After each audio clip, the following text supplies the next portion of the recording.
नमस्ते, मैं doctor Shruti Toshniwal, haematologist, haemato oncologist और bone marrow transplant physician.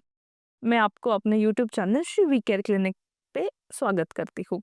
Last video में हमने देखा था कि क्रॉनिक माइलोइड ल्यूकेमिया की लक्षण और डायग्नोसिस कैसे हो सकता है।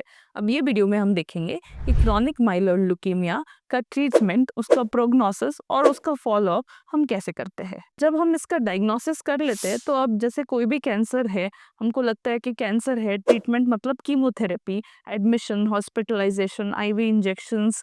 बट ये एक इसका 20 साल पहले इस कैंसर का ट्रीटमेंट यही होता था, आईवी कीमोथेरेपी। बट साइंस का इतना ज़्यादा इवोल्यूशन रिवोल्यूशन हुआ है कि अब ये कैंसर को हम इजीली ओपीडी बेसिस पे सिर्फ गोलियों के माध्यम से ट्रीट कर सकते हैं, जिसको हम बोलते हैं टारगेटेड थेरेपी। ये बीमारी को कोई इंजेक्शन, कोई आईवी कुछ कुछ देने की जरूरत नहीं है। इसको हम oral medicine, OPD basis oral medicine पे ट्रीट कर सकते हैं। अभी बीमारी के 3 मेजर टाइप्स होते हैं। एक होता है क्रॉनिक फेज, एक होता है एक्सेलरेटेड फेज और एक होता है ब्लास्ट फेज।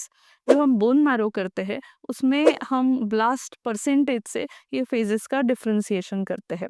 अगर आप क्रॉनिक और एक्सेलरेटेड फेज में है तो हम गोली से ही आपका ट्रीटमेंट कर सकते हैं। पर अगर आपकी बीमारी ब्लास्ट क्राइसिस में है, जो स्टेज 3 में है, तो इसको आपको गोली के साथ कुछ इंजेक्शंस और आगे जाके ट्रांसप्लांट भी लगेगा।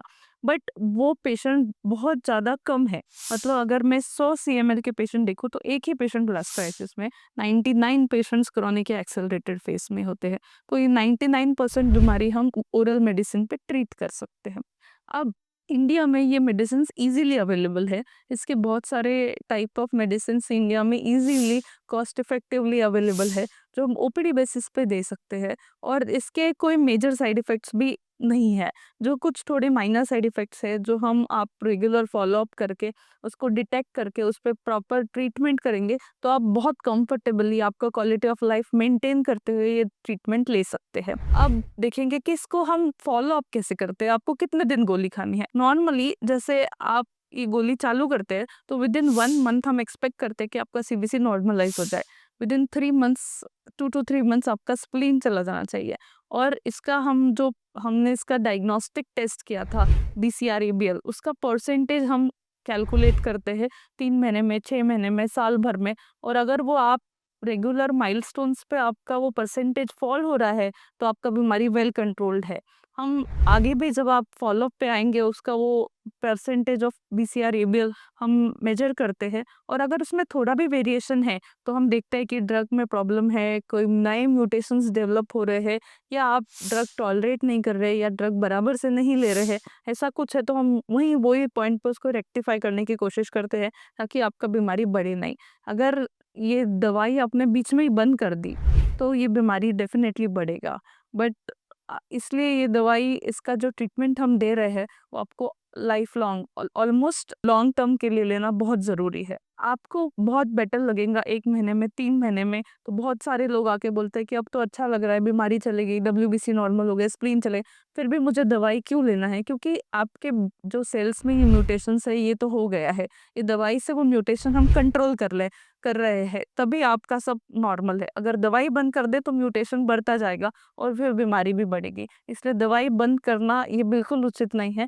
जब तक आपका हेमेटोलॉजिस्ट या ऑन्कोलॉजिस्ट बोलते नहीं है कि अब दवाई आप बंद कर सकते हैं सेफली, वो भी अंडर ट्रायल सिचुएशंस, तभी हम इनको बंद कर सकते हैं। अदरवाइज कंटिन्यूअस दवाई लेना यही इसका ट्रीटमेंट है। तो आप बहुत आसानी से आपके रूटीन लाइफ के साथ ले सकते हैं।